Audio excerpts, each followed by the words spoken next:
ভারতের এবং এই চুক্তিগুলো খুবই বিপজ্জনক। 53-54 বছরে আমরা দেখছি যে আমরা যেটুকু জাতীয় সক্ষমতা আমরা অর্জন করেছি, আমাদের পোর্ট ইতিমধ্যে লাভজনক পর্যায়ে আছে।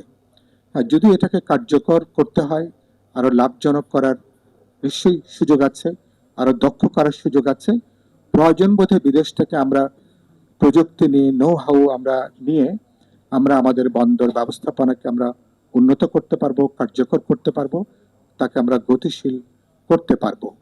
আর যে রাষ্ট্রের বয়স 53-54 বছরে, সে রাষ্ট্র আমরা আমাদের বন্দর যদি চালাতে না পারি, আমরা আমাদের বন্দরের উন্নত ব্যবস্থাপনা যদি করতে না পারি, তাহলে তো আমাদের মুক্তিযুদ্ধ থেকে শুরু করে আমাদের এ পর্যন্ত যত যা অর্জন, তাহলে বলতে হবে যে সবগুলো কিন্তু ব্যর্থ হয়ে যাচ্ছে।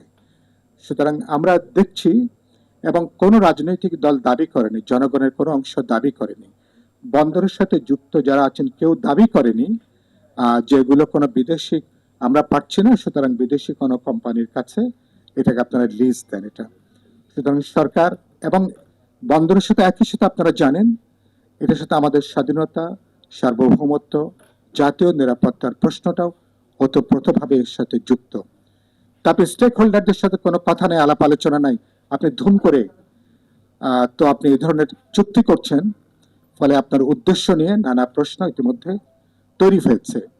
আমরা বলেছি যে আমরা ইতিবাচক প্রস্তাবনা আমরা দিয়েছি, আমরা আমাদের কিভাবে জাতীয় সক্ষমতা আমরা বৃদ্ধি করতে পারবো, তার জন্য কিভাবে আমরা মনোযোগ দেব, সেগুলো নিয়ে ইতিমধ্যেই আলাপ আলোচনা হয়েছে। আমরা ভারতের এবং এই চুক্তিগুলো খুবই বিপজ্জনক। আপনারা জানেন, ভারতের আদানির সাথে গত হাসিনার আমলে যে চুক্তি স্বাক্ষরিত হয়েছে, সেই চুক্তিরও ভেতরকার অনেক কিছু আমাদের জানা নেই। কিন্তু যেটুকু আমরা জানি, সেই চুক্তিতে আমরা যদি আদানির এই আমরা তাদের গ্যাস যদি আমরা ব্যবহার নাও করি, তারপরেও আমাদেরকে তার জন্য বাড়তি টাকা আমাদেরকে পরিশোধ করতে হবে।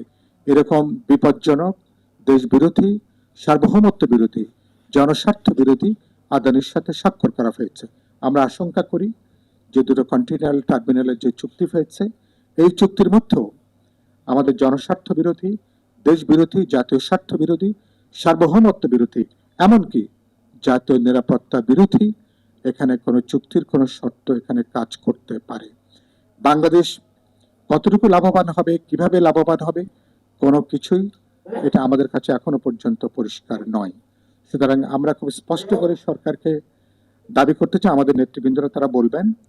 আমি বিপ্লবী ওয়ার্কার্স পার্টি থেকে আমাদের পরিষ্কার বক্তব্য, এই স্বাক্ষরিত চুক্তি যেখানে আপনারা অতি গোপনীয়তার সাথে করেছেন, সুতরাং এই চুক্তির কার্যক্রম অনতিবিলম্বে এটাকে বন্ধ করা দরকার।